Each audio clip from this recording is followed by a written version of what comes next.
The story of the kings and queens of England is more surprising than you might think. It's a fine drama, 1,000 years of tales of lust and betrayal, of heroism and cruelty, of mysteries, murders, tragedies, and triumphs. But there's more than that. For example, one of the most reliable chronicles describes how a king of England proposed adopting Islam as the national religion.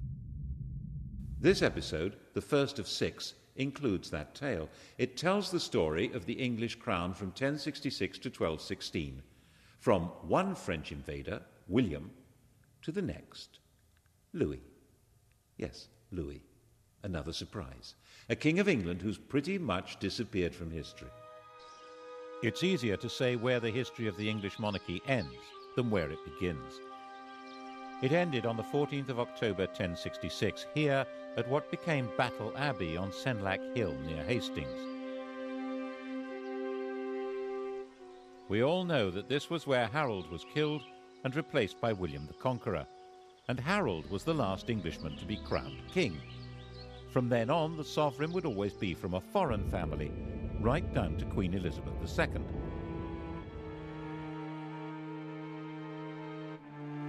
So a history of the kings and queens of England isn't like the history of kings and queens anywhere else in the world.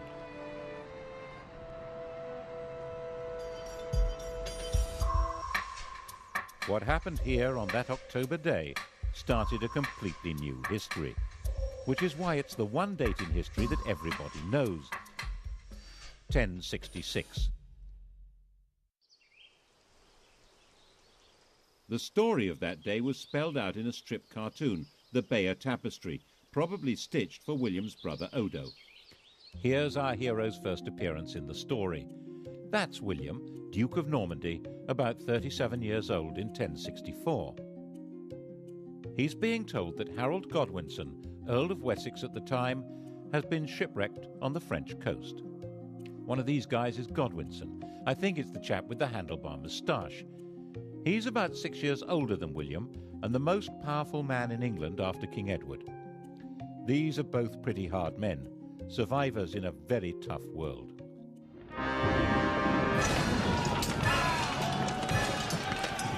William spent his whole life fighting for survival and was good at it. By the time he was 20, he'd established complete control over Normandy. From then on, he was fighting to hang on to what he had. He got Harold to help him in one of those battles, capturing Mont Saint-Michel. And then, apparently as the price of letting him go home, had Harold swear to support him in becoming the next King of England. Which, as the tapestry very clearly shows, is not what happened.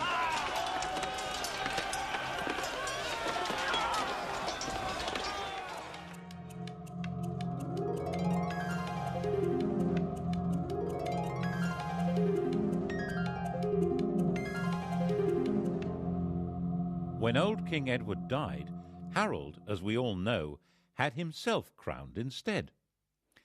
Actually, to be a bit more precise, he had himself elected king. The crown of England in those days was not inherited, but awarded. In William's view, this had all gone very badly wrong, so he set about putting it right. The Norwegian ruler, Harald Hardrada, took a similar view. There was an old Norwegian claim to England, which he decided to revive by launching an invasion of his own. Their two fleets arrived within a few days of each other, one in the north of England, one in the south. Both fleets were probably about the same size, about 500 ships. King Harold rushed north and destroyed Hardrada's army. Only about 34 ships made it back to Norway. Then he rushed south, and this time, of course, he failed to pull it off. We don't know for sure that the man with the arrow in his eye is Harold, but he certainly died at the battle. He and his axe-wielding, spear-carrying army of Danish and Anglo-Saxon noblemen were simply swept away. In their place were the new rulers of England, Normans on horseback, and William was their master, master of the country. He owned it.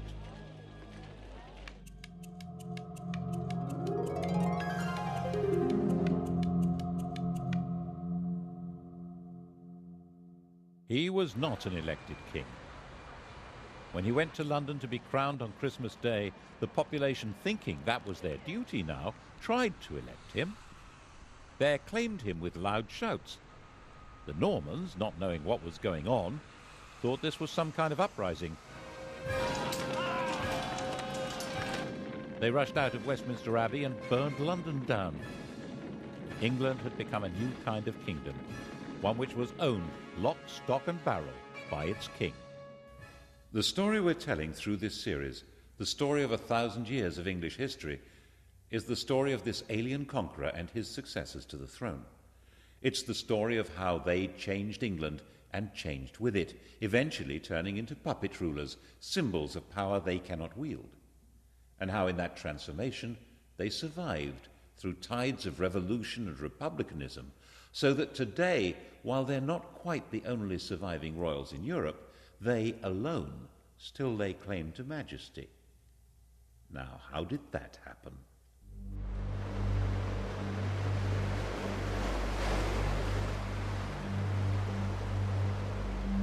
The story of William's reign is really the story of a warrior lord taking all power into his hands. He confiscated all the privately owned land in the country. Its new occupiers were tenants of the king, bound to him. People of the north of England, with their Viking capital at York, were much more bound to Scandinavia than to Normandy. They refused to submit. He punished them by destroying all animals and all crops between York and Durham. According to the chronicles, he celebrated Christmas 1070 in the ruins of York.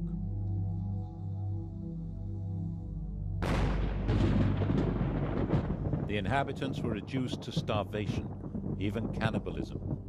16 years later, when all the land in England was accounted for and valued in his Doomsday Survey, there were places in Northumbria that were still utterly worthless. The church, too, was made Norman, and old Anglo-Saxon ways crushed. At Glastonbury, archers were stationed inside the abbey, and orders given that the old chants should be replaced by new ones from France. 21 monks were shot, and yet there were limits to his power. A few thousand Normans, most of them not even understanding the language of their new country, couldn't run the place. They needed the English to keep everything working, and William understood that perfectly well. His coronation, he made an oath to uphold the laws of King Edward, to uphold good law and renounce bad. The old courts would continue to function, and old traditions would normally be respected. This oath would become fundamental to the coronation of any king. The question, though, would be who got to wear the crown? When William died, bloated and exhausted at the ripe age of 60, his attendants stripped his body and scattered. What mattered now was who would hold the land he'd conquered, and how. It had all been his, and it was he who decided. On his deathbed in Normandy, he handed out the spoils.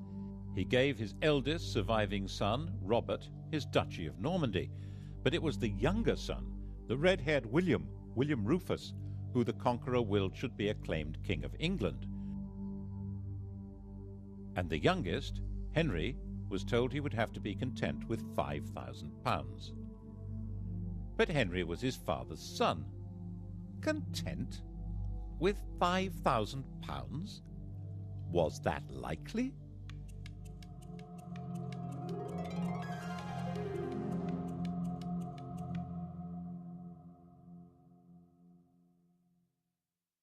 The key to the plotting that followed was that, of course, none of the brothers was content.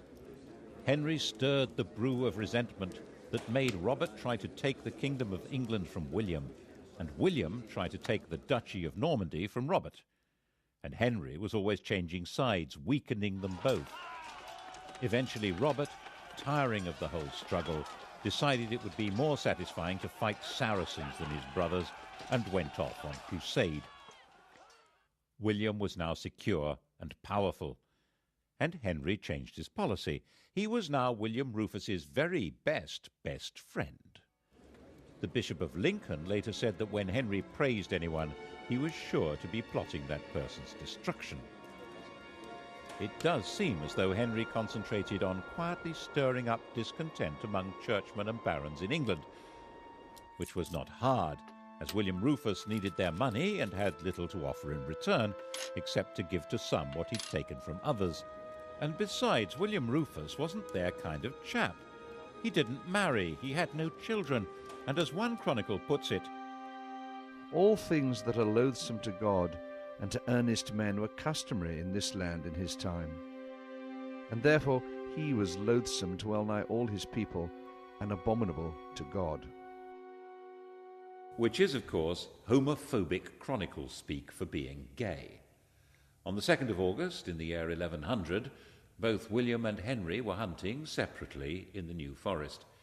It was the last day of William Rufus's life. No one knows who fired the arrow that ended the reign of William Rufus. His companion Tyrrell immediately fled and disappeared abroad. William's body was abandoned where it lay, at a spot still marked by this stone. The next day, local peasants took it in a cart to Winchester. Henry had arrived before them.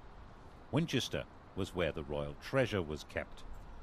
He demanded the treasury keys from the guards. They refused to hand them over, saying that Robert, his elder brother, was the rightful heir. Henry drew his sword and declared that no one should stand between him and his father's sceptre. Resistance collapsed, and when the peasants arrived with their cart, the lords of England were busy electing Henry as their king, the first elected ruler of England since Harold Godwinson.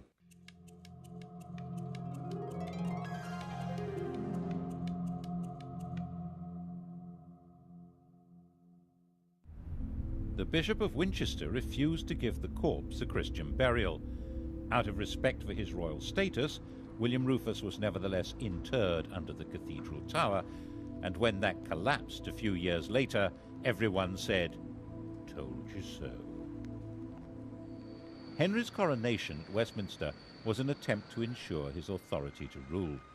He was 32 years old. His father had won the country by force of arms, and his barons backed him for rich rewards. But why would anyone want a king now? Alongside his sanctification by the church, he issued a charter promising that he would not overtax the church or his tenants-in-chief, and that they must treat their tenants as he treated them. He claimed that the crown changed his nature. He was no longer an ordinary human being. As the anointed king, he held special, divinely granted powers. His touch was supposed to cure scrofula, swollen neck glands from tuberculosis. This magic power, which became known as touching for the king's evil, was practiced by English monarchs for the next 700 years as proof of their divine authority. He also quite smartly understood that it was a good idea to promote new people to positions of power. Those who were already great barons didn't need a king, but men on the make would support him. By the time Robert was able to mount a challenge to Henry, it stood no chance.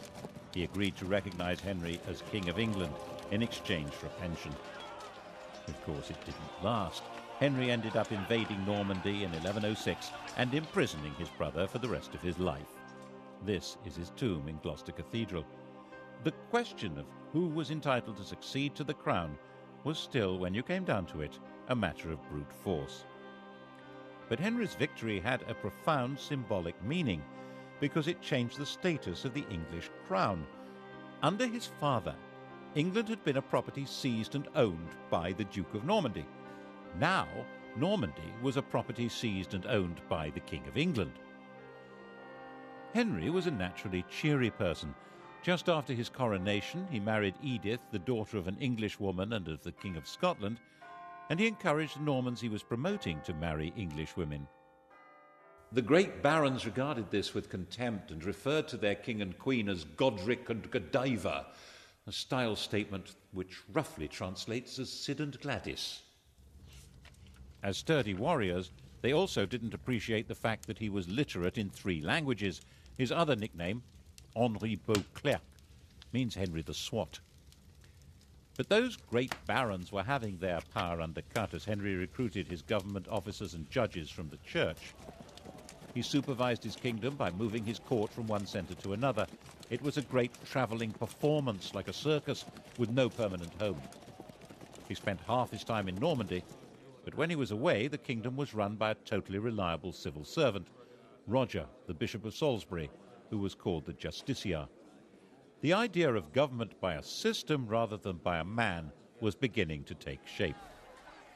He sent judges on their own tours of the country and enforced the laws harshly, which seems to have been quite popular according to the chroniclers. But his punishments were often based on the idea that people were guilty until proved innocent, and there was no time to do that. Were England's lanes really full of blinded and mutilated men muttering, "Firm but fair"? You'd think so from the sources we have. They liked a strong king. And he managed to keep the treasury well stocked with money, which meant he could buy loyalty when he needed to. The key to this was his system for checking his income. Twice a year, sheriffs and royal officials from all over England had to bring their money to be counted by being shunted around in piles on a checkered cloth like a chessboard. Checked. It was called the Exchequer. The system worked so well that the cabinet minister in charge of the nation's finances is still called the Chancellor of the Exchequer, and we still use paper chitties called cheques. By a combination of force and diplomacy, he controlled and to some extent colonised Wales. Relations with Scotland were fine. 3 of his wife's brothers became kings there. England was becoming a peaceful, stable and successful kingdom. Henry sent his young daughter Matilda to Germany to marry the Holy Roman Emperor, and in 1116 he held a great assembly at Salisbury where all the barons, nobles and bishops swore homage to his son William as his successor to the crown. In 1120, young William was a star, an enthusiastic warrior, a keen huntsman and the heir apparent. He'd been in Normandy with his father fighting the King of France, and the whole party was returning to England. William and his pals were travelling in a brand new ship, the White Ship. They were the 12th century English jet set, the millionaire knightly lads who were heirs to most of England and Normandy.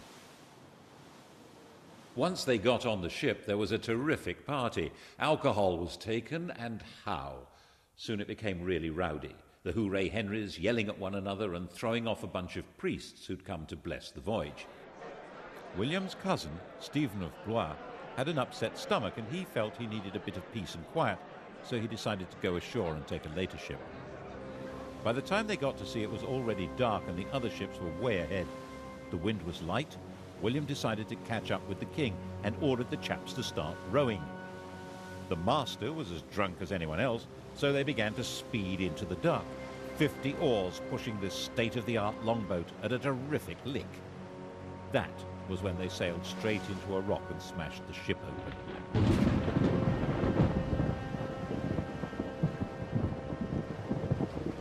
The rock off Barfleur was a well-known hazard to navigation.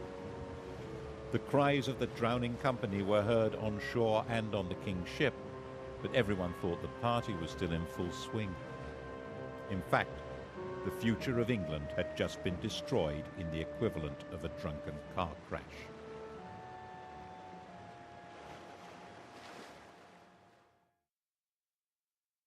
It's said that Henry never smiled again. You can see why. 6 years after the fatal crash, not knowing what else to do, Henry obliged the barons, nobles and bishops of England to swear fealty to his daughter Matilda as his successor, just as he'd had them swear to his son. But there was, of course, a huge difference. No woman had ever ruled in her own right in either England or Normandy. Her husband, the Emperor, was dead, but for strategic reasons he had Matilda marry the son of the Count of Anjou. This was not a family with a power base in England. Henry's sleep was filled with nightmares of peasants and barons complaining that he'd failed them all. And then Henry went and died of a surfeit of lampreys. How does that happen? A lamprey is a parasitic fish that looks as if it belongs in a bush tucker trial. Henry loved them. His doctor had put him on a diet that involved not eating lampreys, and he got a fever and died after ignoring the advice. And the doctor said, as doctors do, "I warned him." By the time Henry died in 1135, it was all falling apart. He was 67 years old, and he'd gone a long way towards defining the job of a King of England. But the fundamental problem, who was entitled to that job, had still not been solved.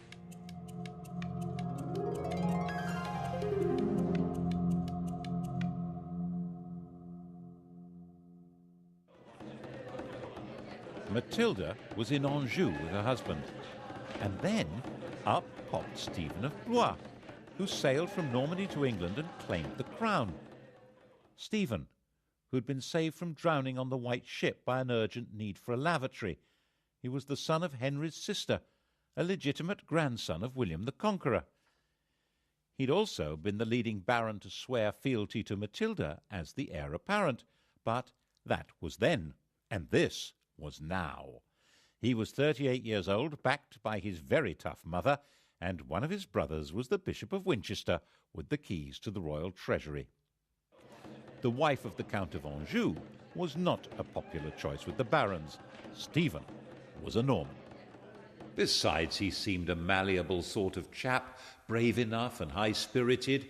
He was also generous, courteous and affable, and would probably do as he was told, which was, of course, a recipe for disaster. Stephen was crowned by the Archbishop of Canterbury at Westminster on Christmas Day 1135. He issued what was now the traditional coronation oath, promising to respect the old laws and be nice to everyone. According to the Anglo-Saxon Chronicle, when they saw that the king was a good-natured and kindly man who inflicted no punishment, they committed all kinds of terrible crimes. All had done homage and sworn oaths of fealty, but none were kept. Meanwhile, Matilda was enraged and, of course, had her own supporters. England was moving rapidly to civil war. Stephen was insecure. He surrounded himself with people from near Blois, Flemings, which didn't go down well with the barons. He bought loyalty until he'd emptied the treasury, and then began confiscating property so that he could pay his supporters. By the time Matilda landed to claim her throne in 1141, Stephen was trying to put down rebellion after rebellion. He was a brave, even ferocious fighter, but his support melted away, and he was captured in a battle at Lincoln. Stephen was Matilda's prisoner. A church council declared that he was deposed by the manifest judgment of God and recognized Matilda as queen. Matilda proceeded to Westminster and was all set to be crowned. And then something went peculiarly wrong. Something that carries an extraordinarily clear message about the job of being the monarch of England. All Matilda's understanding of monarchy had been learned in Germany, where she'd been empress since she was 12 years old. She had been popular and successful there. After the emperor's death, when Henry I had brought her back to England, some German princes of the empire followed her to demand her back as their sovereign. But the sovereignty she had learned was absolute power. The emperor's will was law. The only possible higher law was the church. That was not how it worked in England. Even the conqueror had promised at his coronation to respect the laws of England. But Matilda flatly refused. She didn't need a coronation to be queen. In her view, she already was. She behaved imperiously, which might mean magnificently in German, but meant intolerably in English. And when the citizens of London petitioned her for a renewal of King Edward's laws, she not only refused to listen, but demanded a heavy tax from them. So they threw her out. Stephen was released from prison and resumed his battered kingship. In fact, he had a second coronation. Matilda roamed around the Midlands and the West Country fighting for a throne that she was entitled to, but could never have. In 1143, just before Christmas, Stephen finally had her trapped and starving in Oxford Castle. But unbelievably, Matilda and 3 knights got away. It had snowed, and that night, dressed entirely in white, they dropped over the walls to the frozen water below. They moved, silent and invisible in the fresh snow, right through Stephen's camp. It was another 5 years before Matilda gave up and returned to Normandy. But she simply handed the torch to her son Henry, who came to England when he was 16 to carry on the struggle. And so the fighting went on, year after year, and the country was in effect without law and without government. As the Anglo-Saxon Chronicle said, castles were filled with devils and evil men. Christ and all his saints were asleep. Stephen naturally intended his own son Eustace to succeed him, but in 1153 both Eustace and Stephen's wife fell ill and died. Stephen had had enough. At the end of the year, Stephen and Henry rode together into London. There the king proclaimed a new foundation for the kingdom. Henry was now his own adopted son and would be his successor as King of England. Although Stephen would remain king for life, Henry would take over the government immediately.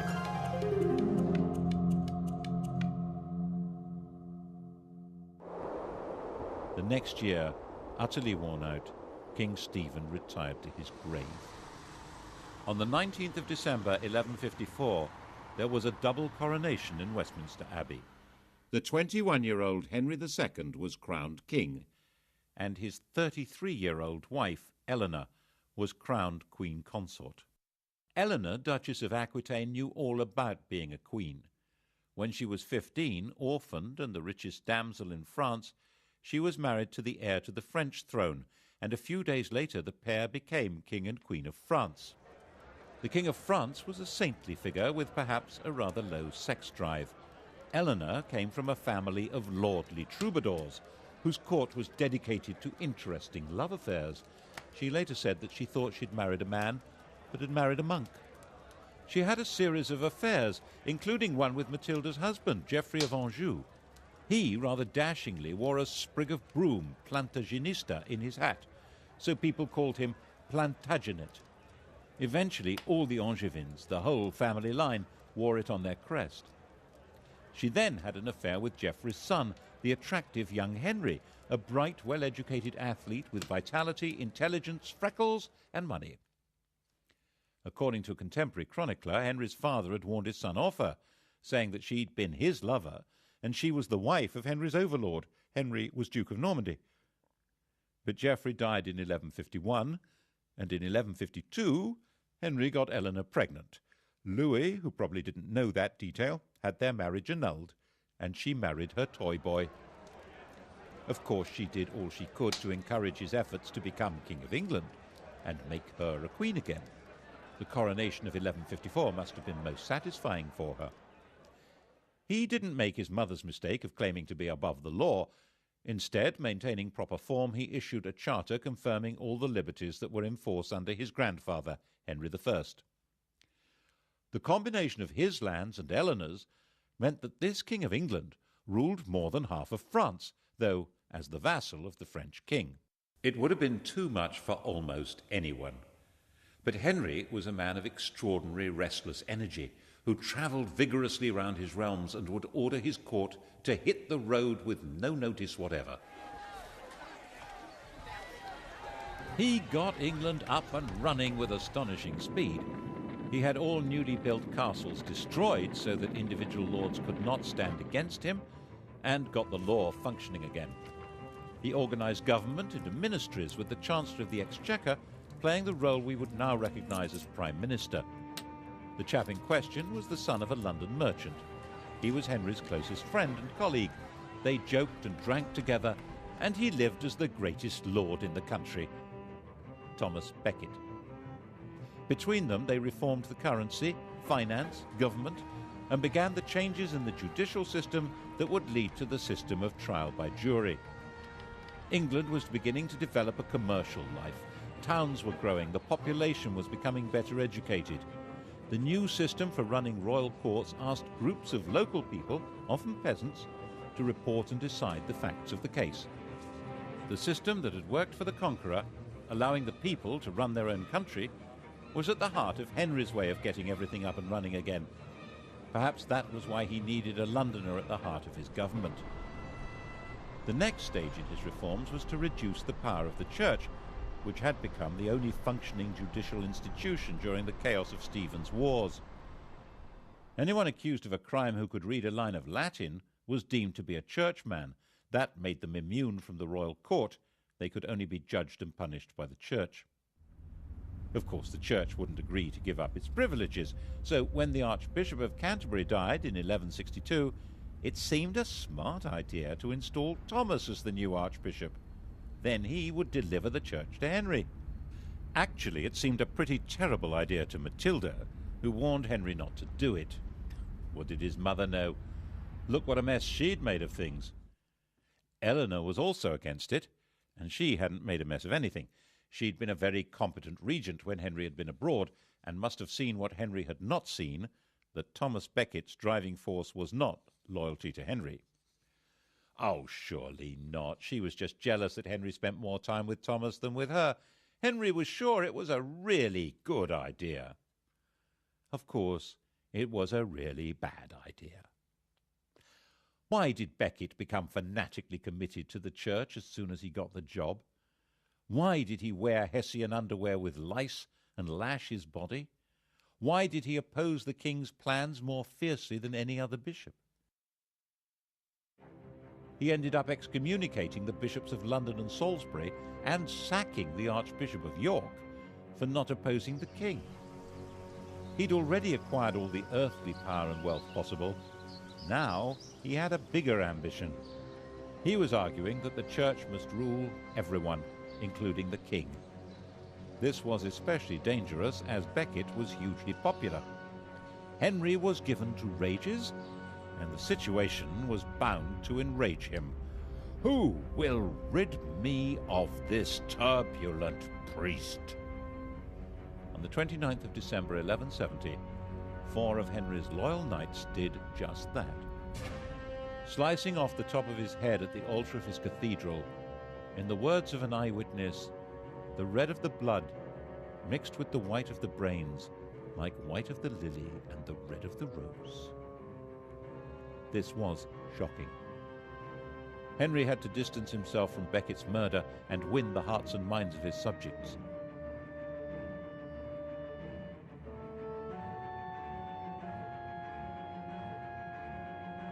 Becket was immediately the most popular martyr in the country.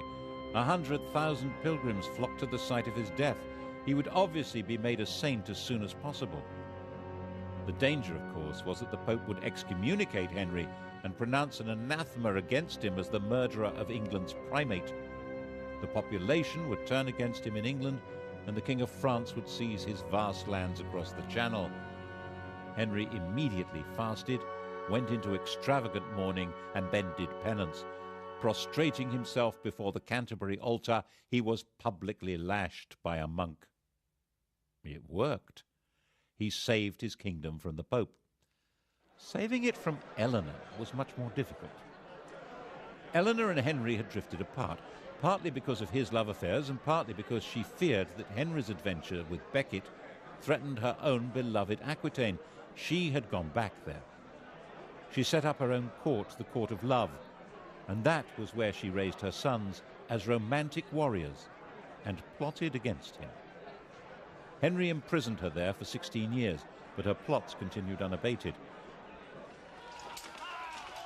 She supported her older sons in rebellion against Henry, trying not only to ensure her control over her own lands, but to take over from him. The only one who remained loyal was John, the youngest. In 1189, the oldest surviving son, Richard, inflicted a major defeat on his father. Henry met Richard near the Loire to arrange peace terms, but when they publicly embraced, Henry quietly growled, "May the Lord spare me until I've taken vengeance on you." The second had been defeated in battle by his own eldest surviving son, Richard. Only one of his sons had remained loyal, the youngest, John. Back in his own chateau, Henry asked for all Richard's supporters to be read out. The first name on the list was John's. Henry was heartbroken. He died in delirium a few days later.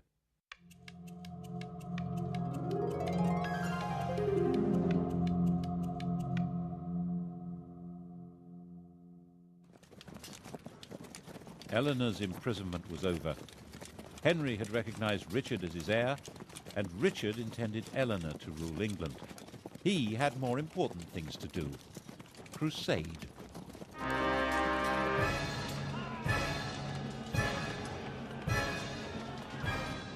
Eleanor had been on crusade when she was young as the wife of the King of France, but also as the leader of her own feudal army. And now the Saracens had reconquered Jerusalem. Richard the Romantic, Richard the Lionheart, was a totally fearless warrior whose whole upbringing had been based on Eleanor's idea of chivalry. Poet and swordsman, Christian knight and tournament hero, a handsome and dashing leader of armies, Richard tried to live out the fantasy life of one of the heroes of Arthurian literature from the stories told and sung in the court of love. He came to London for his coronation, but only so that he could collect the funds to pay for his great crusade to recover Jerusalem from Saladin. He went off on his crusade, declaring that he would sell London if he could find a buyer. The crusade itself, the Third Crusade, was a sequence of great heroic and daring actions that completely failed to conquer Jerusalem, associated with bursts of extreme brutality.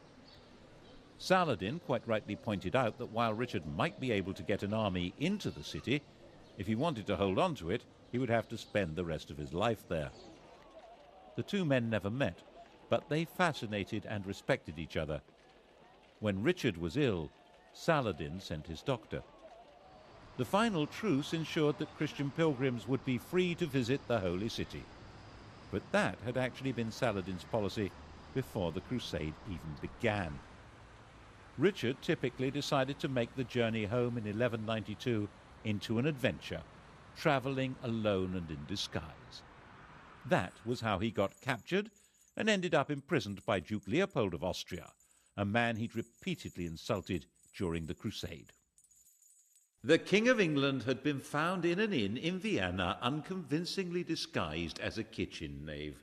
The ransom Leopold demanded was £100,000, about 8 years' income to the exchequer. Richard's recklessness was crippling for the kingdom and eventually fatal for him. As a storybook hero, he always seems to have expected a happy ending and would sometimes even forget to put on armour. That was how he got killed in the end, taking a stupid chance at an unimportant siege in 1199. A crossbow bolt wound became infected. While he was dying, the man who'd loosed the shot was captured and delivered to him, and Richard carried on behaving as though he was in a storybook, making a great gesture of releasing the man and giving him money. Richard had no heir. He named his brother, the 32-year-old John, as his successor. Richard, aged 41, died in his mother's arms, England's hero king, who detested the country and had spent 6 months of his reign there. And the man who'd killed him was rearrested and flayed alive.